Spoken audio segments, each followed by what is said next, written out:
ആഗോള മരിയൻ തീർത്ഥാടന കേന്ദ്രമായ കോട്ടയം മണർകാട് വിശുദ്ധ മർത്തമറിയം യാക്കോബായ സുറിയാനി കത്തീഡ്രലിൽ വിശുദ്ധ ദൈവമാതാവിന്റെ ജനന പെരുന്നാളിനോടനുബന്ധിച്ചുള്ള 8 നോമ്പ് പെരുന്നാളിന് കൊടിയേറി. ആയിരക്കണക്കിന് വിശ്വാസികളാണ് കൊടിയേറ്റ് ചടങ്ങിൽ പങ്കാളികളാകാൻ എത്തിയത്. സെപ്റ്റംബർ 7-നാണ് ദേവാലയത്തിലെ ചരിത്രപ്രസിദ്ധമായ നട തുറക്കൽ നടക്കുക. വിശ്വാസസാന്ദ്രമായ അന്തരീക്ഷത്തിലാണ് ആഗോള മരിയൻ തീർത്ഥാടന കേന്ദ്രമായ കോട്ടയം മണർകാട് വിശുദ്ധ മർത്തമറിയം യാക്കോബായ സുറിയാനി കത്തീഡ്രലിലെ 8 നോമ്പ് പെരുന്നാളിന് കൊടിയേറിയത്. ഞായറാഴ്ച കൊടിമരം ഘോഷയാത്രയായാണ് കത്തീഡ്രലിലേക്ക് കൊണ്ടുവന്നത്. പറമ്പുകരയിൽ MM ജോസഫിന്റെ ഭവനത്തിൽ നിന്നുമാണ് ഇത്തവണ കൊടിമരം ദേവാലയത്തിലേക്ക് കൊണ്ടുവന്നത്. ഘോഷയാത്രയായി കൊണ്ടുവന്ന കൊടിമരത്തിന് വിവിധയിടങ്ങളിൽ വമ്പിച്ച സ്വീകരണവും നൽകി.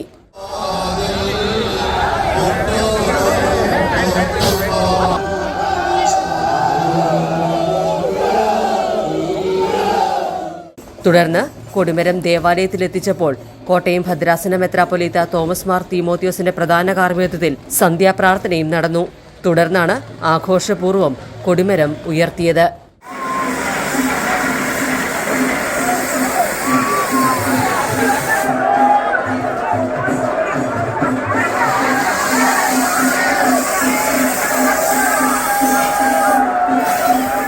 പ്രോഗ്രാം കോർഡിനേറ്റർ കെ കുര്യാക്കോസ് കോർപ്പിസ്കോപ്പ Kizhakkedathu, father Kuriakose Kalayil, father Littu Thandassery, father Abraham Karibannoor എന്നിവർ സഹകാർമ്മികത്വം വഹിച്ചു.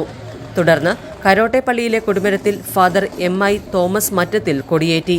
നാടിന്റെ നാനാഭാഗങ്ങളിൽ നിന്നും ആയിരക്കണക്കിന് വിശ്വാസികളാണ് കൊടിയേറ്റ് ചടങ്ങുകളിൽ പങ്കാളികളാകാൻ ദേവാലയത്തിലേക്ക് എത്തിയിരുന്നത്. സെപ്റ്റംബർ 6-നാണ് ഉച്ചകഴിഞ്ഞ് 2 മണിക്ക് ചരിത്രപ്രസിദ്ധമായ കുരിശുപള്ളികളിലേക്കുള്ള ഭക്തിനിർഭരമായ റാസ നടക്കുന്നത്. സെപ്റ്റംബർ 7-ന് ദേവാലയത്തിലെ നടതുറക്കൽ ചടങ്ങും നടക്കും. രാവിലെ 11:30-ന് ഉച്ചനമസ്കാരത്തെ തുടർന്ന് ശ്രേഷ്ഠ കാതോലിക്ക ബസേലിയോസ് തോമസ് പ്രഥമന്റെ സാന്നിധ്യത്തിലാണ് വിശുദ്ധ ദൈവമാതാവിന്റെയും ഉണ്ണിയേശുവിന്റെയും ഛായാചിത്രമടങ്ങിയ പേടകം വിശ്വാസികൾക്ക് ദർശനത്തിനായി തുറന്നു നൽകുക. പ്രധാന പെരുന്നാൾ ദിനമായ സെപ്റ്റംബർ 8-ന് വിശുദ്ധ മൂന്നിന്മേൽ കുർബാന, അനുബന്ധ ചടങ്ങുകൾ എന്നിവയെ തുടർന്ന് 8 നോമ്പ് പെരുന്നാളിനും സമാപനമാകും. പെരുന്നാൾ ചടങ്ങുകൾക്കായി വിപുലമായ ക്രമീകരണങ്ങളാണ് മണർകാട് പള്ളിയിൽ പൂർത്തിയായിരിക്കുന്നതും. ACV news, Kottayam.